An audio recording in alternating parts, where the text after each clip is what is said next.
Well, what's up, my sweet, beautiful people? How the heck are you? Hey, can you believe it? This series is still here, still going, kind of ish. If you're watching this in a playlist after the fact, then you're like, oh, whatever. There's either more videos to come after this, or there aren't, or maybe one or two more. Who knows? If you're watching this as they get uploaded, well, hey, it's been a little bit, and we'll talk about that in a moment. Now, won't we? But we are ready for another season here with the old goon fish of Trinidad and Tobago. As we get a look at the roster for this season, we have some good pieces. We do have some good pieces, but I still expect this to be a pretty bad season, all things considered. Of course, I went through, got all the goals done, stuff like that. It's really weird for superstar ability to be 17 goals, but that's based, of course, on the fact that it is a shorter season, and it's weird. And this team is probably going to be really, really bad again.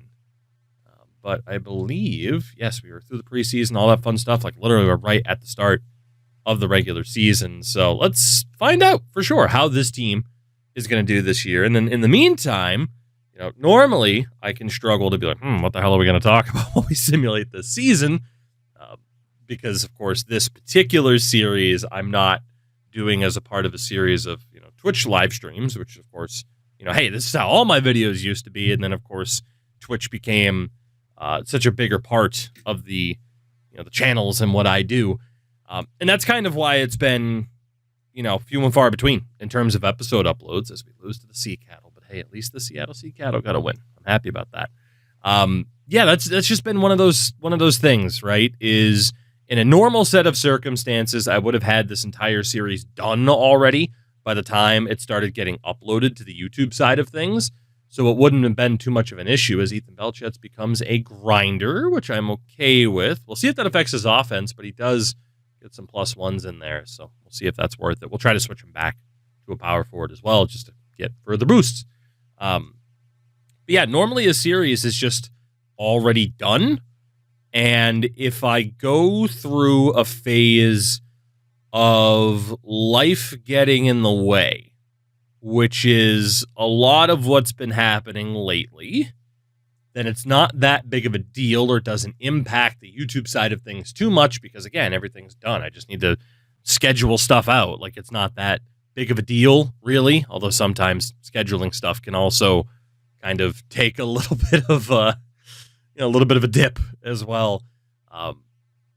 And normally, in a lot of ways, right, especially if, you watch the Twitch streams and stuff like that all the time, you'll know, like, I am a fairly open and honest person. I haven't, shared every aspect of my life or anything like that.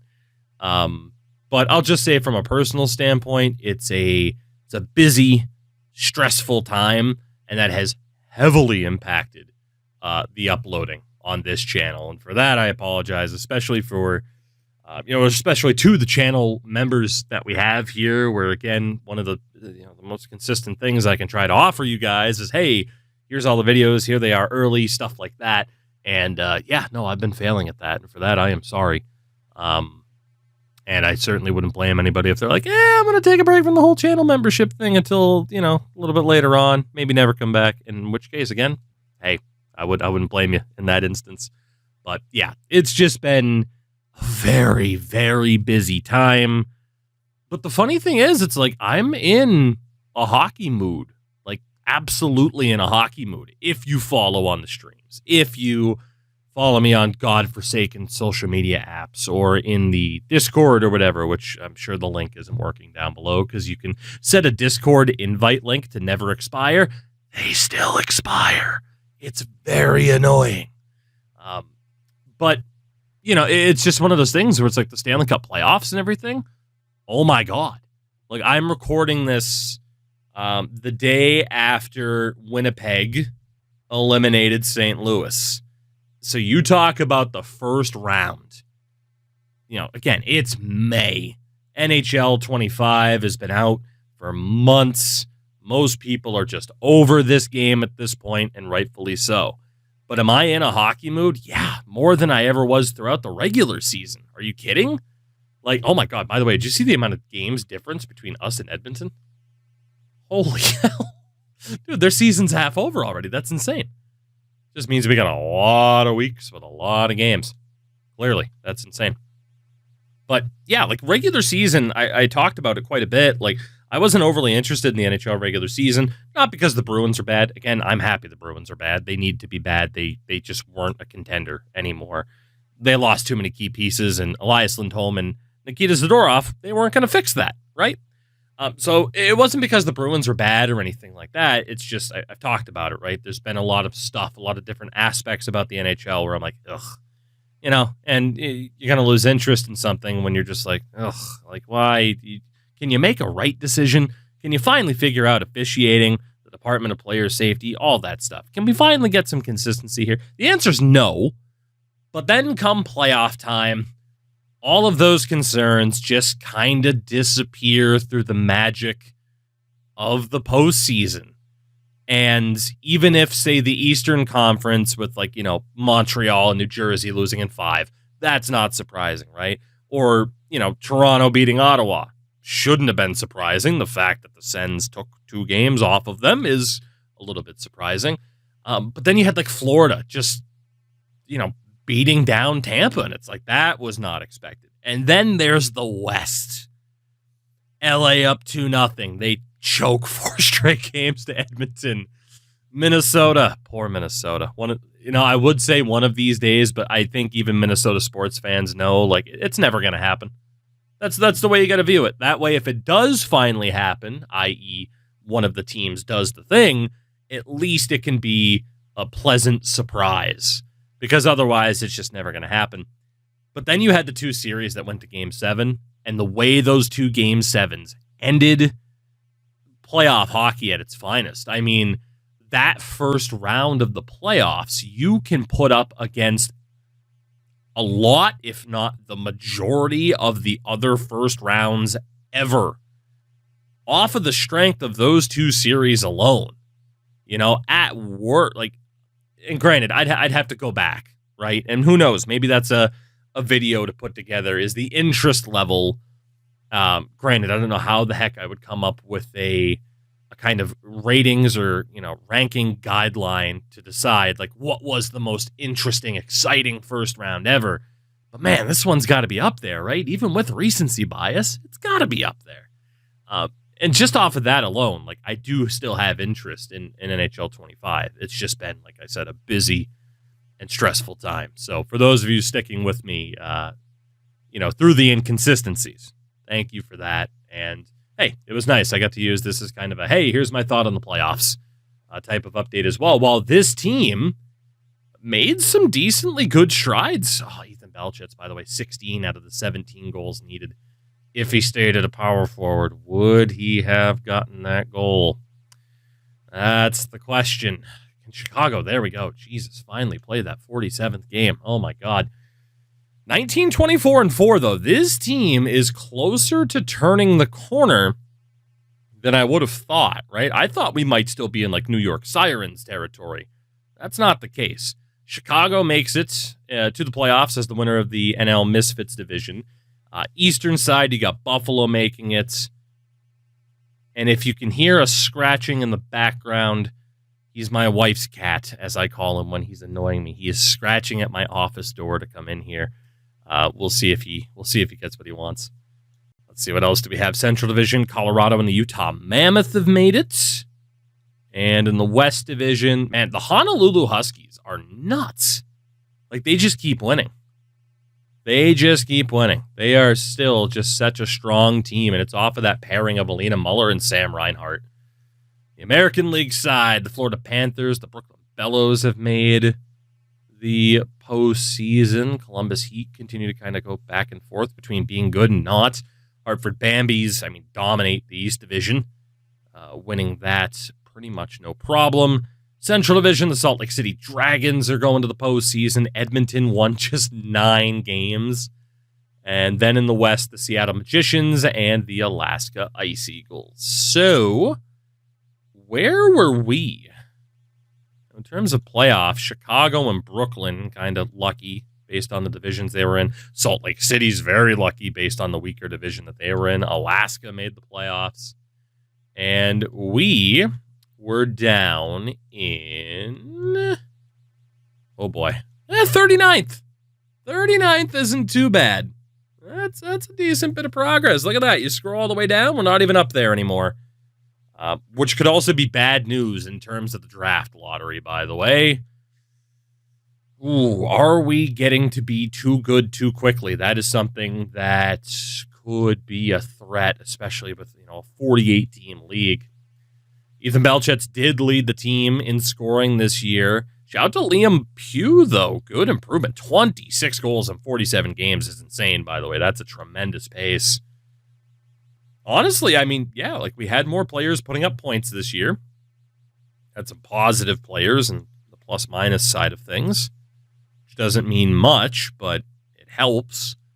Defensively, of course, last year, Isaac Maloney was the guy, and look at that. He has already developed silver third eye, accomplishing his goal, it's not going to show it anymore, of trying to get a certain amount of assists. So that helps a ton. He's already up to an 87, 87 passing, has silver third eye. Again, it's going to be very difficult for us to get a true, offensive defenseman, despite him being listed as a DFD.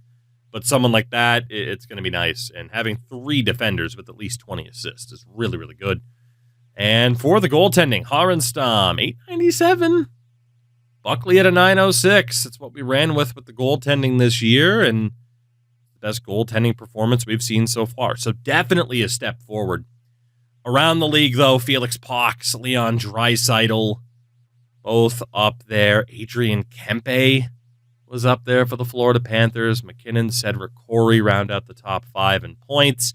Top goal scorers were Corey and Vesey. Okay, that makes sense. Felix Pox up there. Austin Matthews, Nathan McKinnon. The top 5 in terms of scoring. And, how do you like that? With Nathan McKinnon ended up on Halifax, by the way. I don't even think I've made mention of that so far. Defense, Quinn Hughes, one of 2, is up there. Cale Makar, Zach Werenski, Shea Theodore, and then the other Quinn Hughes tied with Dahlin and Kurtz.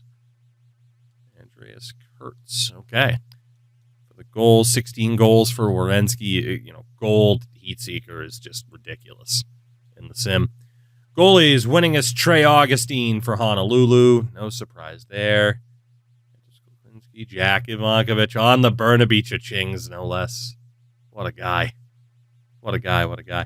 Who's the shutout leader? Dylan Garand, Shlukinski, Kristen Campbell, and Adam Gajan. I'm not sure which one it was. 3 shutouts each. It's not bad. For the rookies this year, Milo Spelkvist, 8th overall of Oakland in 2028, is going to win the Calder, which isn't surprising. Obviously, we didn't really have anybody in the running for that. But no playoffs this year. Decent improvements. We'll see how the postseason pans out here. And we'll see how the draft pans out for us as well. So let's get through the first round here and see who advances into round number 2 outside of the wild card round. So you have Alaska upsetting Seattle by a goal. Salt Lake City takes care of Brooklyn. Utah upsets Buffalo 7-3 on aggregate. And Burnaby sneaks past Chicago 7-6. So it's Florida, Alaska, Hartford, Salt Lake City, Honolulu, Utah, Colorado, and Burnaby. All right. Let's see what happens in this next round. I can't wait for us to get into the playoffs because truly every game means that much more. Ice Eagles up 5-1. Oh, my God. The Salt Lake City Dragons up 8-1 on the Bambies. Burnaby's up. The Utah Mammoths up on Honolulu. They actually knock out Honolulu, and we are down to the Final 4 with a couple of upsets on the board as Alaska knocks out number 1 seed Florida. Salt Lake City knocks out number 2 seed Hartford. Honolulu is knocked out by Utah. And Colorado knocked out by Burnaby. So each of the top 2 seeds in the respective conferences have been eliminated. 4 versus 6, 5 versus 6 on the other side with Burnaby and Utah. And the Cat has succeeded in opening the door. So give me a second. All right, the cat has won. He is in the office. We will see if he interrupts any further. I don't know what it is. Have you ever had a cat? Again, my wife's cat. He's definitely not. Well, no, he's my cat because now he's in the office. So I got to be nice to him.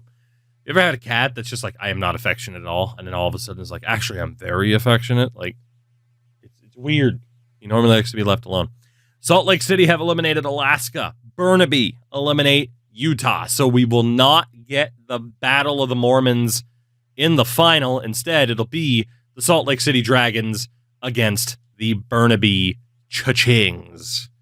Which, I'd be lying if I said I wasn't rooting for Burnaby, But it is the one-game final, and it goes to the Salt Lake City Dragons. 6-1. An absolute rout in the Super Bowl. The Burnaby Cha-Chings eliminated at the hands of Brock Besser, Kirill Kaprizov, and Spencer Knight, leading the way for the Salt Lake City Dragons as they get the job done. Like some Jake DeBrusk on that team. Jacob Trouba. Little Jacob Trouba. Anaheim Ducks legend. Winnipeg Jets legend. We'll have to see who wins the Calder Cup. That should be coming up any day now. Please. Calder Cup. No? Does it start later? Why is the cat licking me? Stop it. Your tongue is like sandpaper. I don't like it. That is my leg. Leave me alone. In terms of the draft, we haven't looked at this yet. There is a franchise-level player named Murley. But there's also only one player who would have been available to us. That's DeAndre Camachi, a power forward. So if we're going to win the lottery, it needs to be a top 4 pick. Otherwise, we're looking at someone like Eric Olver, maybe Brendan Gunderson. I mean, he is 6'4". He's probably likely to be one of the player types that we need. It looks like we're adding another forward this year. Did it already say who won the freaking Calder Cup? I guess it did, and I missed it. Again, cat distractions.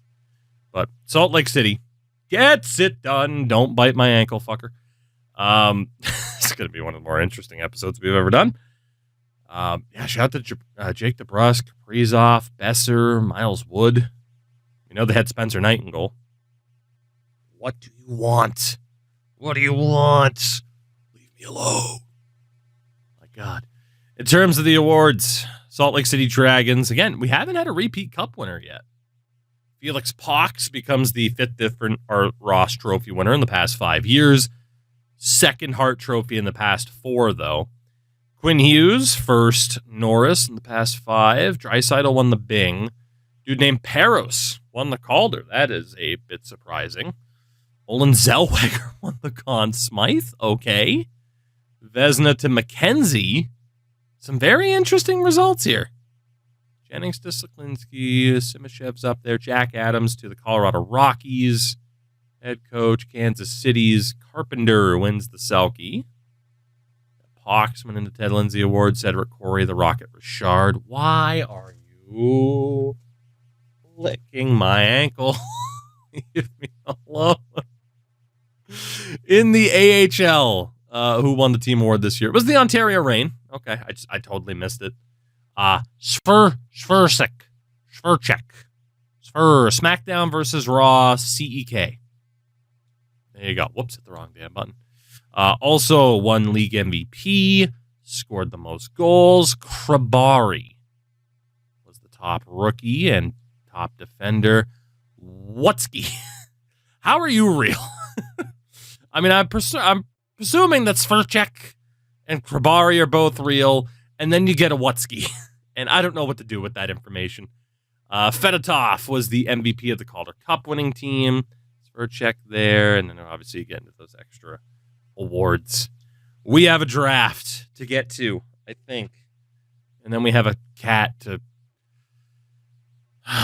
just, I don't know, I guess pet for the next hour or whatever until he's suddenly the flip switches, the switch flips. We have the 10th overall pick, and he just randomly bites me to be like, actually, why are you petting me? I wanted you to pet me for the past hour. Now you're petting me and still petting me. And stop. Cats, man. Get a dog. Dogs are cool. I didn't mean it. Dogs are awful. I I didn't mean it. Steven Stamkos retires. John Tavares, Blake Wheeler, 2 different versions of Matt Zuccarello. Defensively, John Carlson, a couple versions of Olli Mata. And in goal, Grubauer, Murray, Rinich. Okay. I mean, hey, not too bad. Tavares, Spurgeon, Edmondson become scouts. It's more fun when people become coaches, even if it is very difficult to make them good coaches. So we didn't get the lottery luck that we needed, unfortunately. Granted, again, it's fine that franchise guy was there, but like DeAndre Camachi is going to be gone. Oh my God, he bit my Achilles. Eric Ulver as a power forward. We're going to need a little bit of luck. Why did you bite me? I wasn't even petting you. You get mad if I pet you. You get mad if I don't pet you. Looks like we're going to have to rely on Brendan Gunderson and a cat that, again, like, why cats? Why? They would eat you the second that you die. They don't care. They're like, oh, good, food. They finally died. They're leaving me alone now. Yeah, I'm talking about you. I'm talking about you, you son of a bitch. It's fine. He doesn't understand English. As we continue to look through players in this class, what do we got here? We do have quite a few potentially eligible player types. And we'll have to make the most of this. The most of it. Again, it is the latest draft pick. Oh my God. What do you want? What? All right. Let's see how this plays out. 10th overall pick. Ulver does go the pick before. 67 overall, medium 6. Good player to have, especially at 17. Just that extra development time. But, it's not the end of the world. There was a medium elite defenseman, Gaspard Jelena. That would have been great. We could use another really, really good defenseman. And then Camachi was an 82 overall medium elite with quick pick in 1T. This was a bad year to be better. This was a really bad year to be better. Damn. Gunderson, probably not going to be the best skater in the world. Potentially 3 years out. Oh, man. What about Rob Allison? He is okay. 3 years out. Defenseman Marian Panik. Okay, 3 years out. Obviously, we'll take Leonard off the board. Markku Miettinen. 3 years out. Weber comparison. I don't trust that potential. What about Ilya Vorobev? That's this low elite option. And Jeff Bukaboom. Awesome. Is any good. 3 years out. Okay, so pretty much we're trying to target the best potential that we can get. And it's either got to be, A- physical, but it's only 2 out of 4 accuracy. Potentially a year out. Oh, Vance McChesney. All right, let's remember the name Vance McChesney. Also, Will Dominguez, 2 years out. Andrechuk comparison? Okay. Nope, we don't want you. We want David Weissmuller. I'm going to have to call timeout here. Weissmuller doesn't look that bad. What about Kevin Strome? Remember that time I tried to get all 3 Strome brothers on a team and my game broke? Good times. Oh, what was that for Filatov? 3 out of 4? I don't believe it. I don't believe it. And then there's guys that should be there afterwards. This is a bit of a tough choice. Honestly. Obviously, we don't really have a goalie factored in.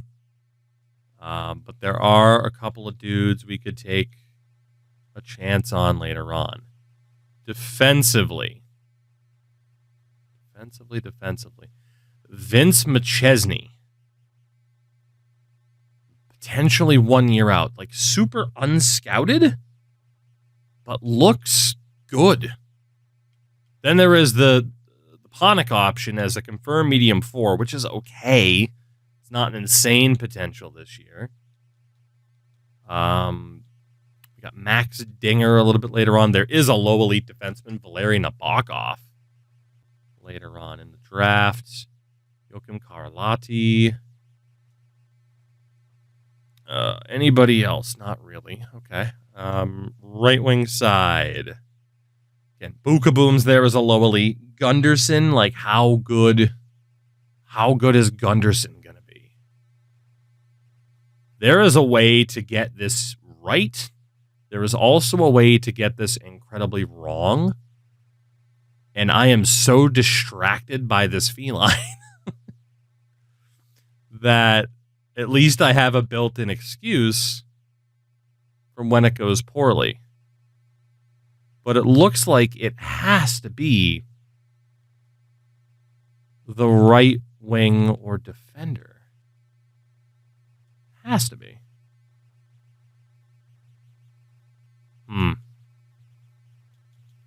So one more look here. There's Gunderson. Really feels like he's a medium top 6 forward, right? Based on who else is around 3 years out. Very promising player. There's Allison. Could be better, but not as much of a safe pick. Panik, obviously the defensive equivalent of Gunderson. So not too bad. But then there's Bukaboom as a confirmed low elite. And maybe he's going to be like a 65 overall. Maybe I just haven't trained my brain enough yet to remember that low elites aren't quite what they used to be in this game. But then there's Vance McChesney. If any of that is accurate, even though it's mostly 2 out of 4s, if any of that is accurate, then he could be the steal of the draft. And there's also Will Dominguez, but yeah, the 2 years out option. I mean, if we're going to risk it, we're going to risk it for the other guy because, again, we need a defenseman. Okay, it's got to be one of the dudes at the top. So is it McChesney as a defenseman, Bukaboom at forward, Panik as a defenseman for the sure thing, or do we go for Gunderson? If we look right now at what this team needs the most, right? Obviously in goal, we got Buckley, Staples is not that good. Harenstam's okay. Defensively, we got Maloney, Ruchin, Wotherspoon, Dowell. That is a decent 4. One more really solid defenseman. Schroeder and Kovalev are a bit further away. One more really good defenseman could work out well. And then forward-wise, we got Pugh, Lundberg, Walters, Belchetz, a couple medium 6s, a low elite, and Carson. Got 2 minutes to decide here. Maybe we do need a forward more than a defenseman. Maybe we do. Maybe Gunderson is the pick. It's either Gunderson, Panik on defense. Panik was 3 years out. Gunderson's 3 years out. Bukaboom's 3 years out. There's just something about Vince McChesney. It's the mystery box. And I like the mystery box. This might end up being a god-awful pick, but you know what? Let's have some fun with it. Okay, you know what? It's honestly not that bad. 70 overall, medium 4 defenseman. It's honestly not that bad. He's probably a little bit better than that other defenseman that was further up the board. So we'll call a timeout here as the cat is now looking to leave the office, but the damn door's closed. So we'll see how quickly I can get to this draft. But let's see who we didn't take. There was a lot of snipers. Gunderson, 65 medium 6. We did good. Although you could argue, would a forward be better than a defender? Panik was only a 65. Leonard wasn't that good. Allison was the same as Gunderson. Yetnin wasn't that good. Bukaboom, we knew was a low elite, only a 65, no abilities. So out of that group, we did get the highest rated player that was eligible to play for our team. The argument is just whether or not a forward would have been better than a defender. And that is a more than fair discussion to have. As I'll be back in 1 second so I can stop the cat from literally chewing on the door. Well, I can honestly say I've never had a recording session like this, so that's good. Let's take a look at who is available for us here in this round, and we'll take it from there. So again, a look at the goalies. 1 out of 4 medium elite is really a stretch. And then medium starter, who cares? Like, if we're going for a goalie, it's got to be an elite option. Defensively, there is Nabokov, who we can get much later on in this draft. Dinger, 1 out of 4 medium elite. I don't trust that. I just simply don't trust that. Carlotti, 2 out of 4 low elites. Worth a risk. Not in this round, obviously. And there's a bunch of low 4s. Are there any high 6s? No. So we are pretty thin on defensemen. So at least in terms of who's left in the rest of this draft. So maybe we actually made the right choice in terms of who to go for. There's Biega, who, if we were going to draft, it would have to be in this round. Marcel Biega, the St. John Sea Dogs. 4 years out, so like low 60s. It's not amazing. Power forward Malachi Watson. Could take in the next round. 5 years out. Nothing special. Ola Eklund is going to be later on in this draft. Oh, man. I don't know if we're adding much depth in this year's draft. It is not looking good. This is slim pickings, to say the least. Oh, my God. Like, we might just have to be happy. There is a buyer. We do love buyers on this team. There's a chance we just got to go with like a medium 9 or something like that, because, oh my God, there is just not much there. Honestly, like, we will still look. When's our next set of picks? Normally the stars indicate it. It's Biega. It's got to be Marcel Biega, and we got to hope for the best. Otherwise, it's a medium 9. We got to aim higher than that. So Marcel's our guy. He is a 57 medium 9. Not great. Not great. Third round. What do we have here? So we have a goalie in Maurer. Stu Maurer. 19 years old. 5 years out. That is not great. After that is Malachi Watson, who again is an overager. 5 years out. Oh my God. This is okay, and that's it basically for this set of rounds. That is awful. So unless we look at someone that we just don't have as much information on, like Roberto DePenta, who does not look good and is 20 years old, mind you. Like, otherwise, we're looking at like Valeri Tutin, who isn't that good. 3 out of 4. It'll take it away from him. Okay. Well, we don't have much of a choice then. Really. If it's not Watson, we look at subsequent rounds. There's a goalie in Lang. And it just keeps going. Okay. So I think we just have to accept the reality of the situation that this is not going to be a good draft. Again, otherwise we just take people on a fluke. Watson really doesn't look that good. I'm going to call a timeout here. We might do something unorthodox that we don't really do around these parts, but it seems necessary, honestly. So with the goalies on our pinned list, 3 out of 4 high elite for Stu Maurer, but again, he doesn't look that good. Do any of these guys look like they're decent? This guy's 19, 5 years out, 18, 5 years out, 5 years, 5 years. None of these guys are going to be crazy. Like, they'll eventually be NHL caliber, I guess, but it's not great. Defensively, Nabokov, 5 years out, Carlotti, don't really know. And then forwards, it's just Eklund and Watson. So we can take these guys and hope for the best, or we look at the younger options who might be ready more so for next year's draft and see what we can get.